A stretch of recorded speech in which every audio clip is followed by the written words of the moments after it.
மரியாதைக்குரிய கலைஞர் அவர்களின் 100 விழாவை குறிக்கும் அளவிற்கு 100 ரூபாய் நாணயம் வெளியிடப்படுகிறது. ரூபாய் நோட்டாக இருந்தால் கூட அது கசங்கிவிடும், மடிந்துவிடும். ஆனால் மடிந்தாலும் மடியாத கனவுகளை கொண்ட கலைஞருக்கு 100 ரூபாய் நாணயமாக வெளியிடுவது அவரது உறுதித்தன்மையை காண்பிக்கிறது. தமிழகத்திற்காக கலையாத கனவுகளை கண்டவர் கலைஞர் அவர்கள்.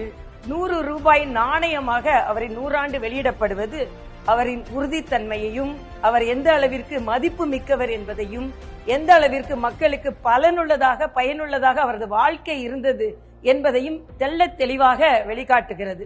இதில் அரசியல் நாகரீகத்தின் உச்சகட்டமாக மரியாதைக்குரிய பாரத பிரதமர் அவர்கள் கலைஞரை பற்றிய நல்ல கருத்துக்களை மிக அழகாக பகிர்ந்து கொண்டிருக்கிறார்.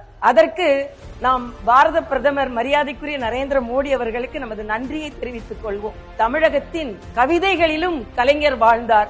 விதையாக பல நல்ல திட்டங்களையும் கொண்டு வந்தவர் கலைஞர் அவர்கள். அவர் விதைத்த நல்லவை எல்லாம் இன்று வளர்ந்து பல்கி பெருகி இருக்கிறது. மரியாதைக்குரிய கலைஞர் அவர்கள் எனது குடும்பத்தோடு மிக அதிகமாக அன்பு கொண்டவர்.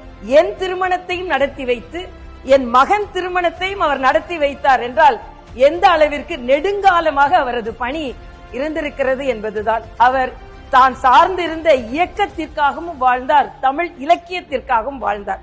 அவரின் விழாவில் கலந்து கொள்வதில் நான் பெருமகிழ்ச்சி அடைகிறேன். கலைஞர் அவர்கள் என்றும் தமிழ் மக்கள் நினைவில் போற்றக்கூடியவராக இருப்பார் என்பது மகிழ்ச்சி.